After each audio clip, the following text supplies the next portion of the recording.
স্মৃতি সঙ্গে চলে এসেছি। মণ্ডপের বাইরের সাজসজ্জা একটু দেখাচ্ছি।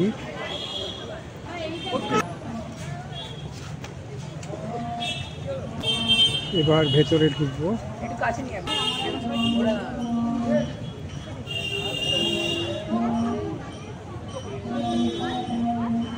একটা বিরাট পাখি তৈরি করা হয়েছে, সবই তালপাতা দিয়ে। তালপাতার সঙ্গে বাঁশের সব ব্যবহার করা হয়েছে। অপূর্ব কাজ, দেখার মতো।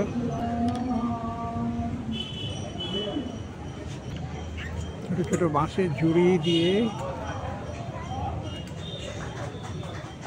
ছাদ করা হয়েছে। এবারে আমরা ঠাকুরের কাছে ঢুকবো। এই যে এসে গেছি এবারে মূল মণ্ডপে, আরো কাছাকাছি নিয়ে যাচ্ছি।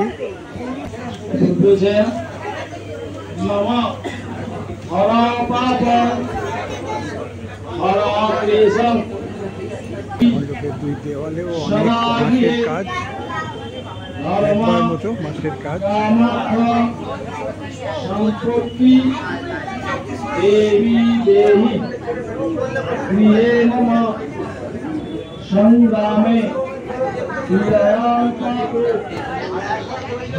বাইরের দিকে দেখা যাক। এদিকে প্রচুর বাঁশের কাজ, দেখার মতো বাঁশের কাজ, চমৎকার বাঁশের কাজ। এই মুহূর্তে রোদের তাপ কম, মেঘলা হয়ে আছে আকাশ, চমৎকার পরিবেশ, খুব সুন্দর। বহু মানুষ ছবি তুলছেন, সেলফি তুলছেন। সামনে মণ্ডপের সামনে বিশাল যে পাখি করা হয়েছে, সেই পাখি আবার একবার দেখালাম, চমৎকার লাগছে, খুব সুন্দর। বড় রাস্তার উপরেই এই দুর্গা মণ্ডপ হয়েছে, মাঝখানে একটা বিশাল ঘট। আমরা বেরিয়ে যাচ্ছি, ইনস্টলেশনটা দেখতে খুব ভালো। আমার শেষের দিকে চলে এসেছি শান্তি স্পোর্টিং ক্লাব। দূর থেকে ঢাকের আওয়াজ পাওয়া যাচ্ছে। এগিয়ে যাব মণ্ডপের দিকে। এখান থেকে মণ্ডপ সোজা দেখা যাচ্ছে।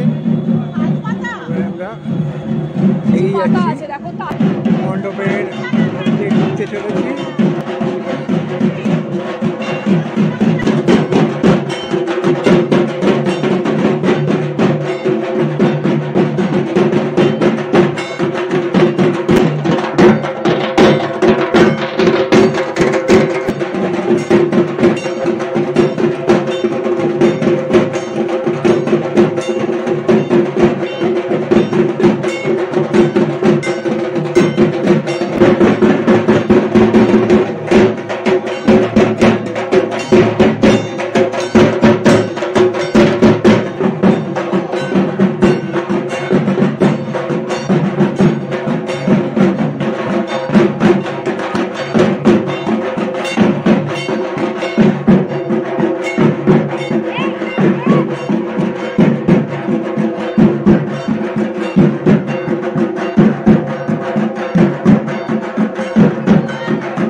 যাচ্ছি এবারে।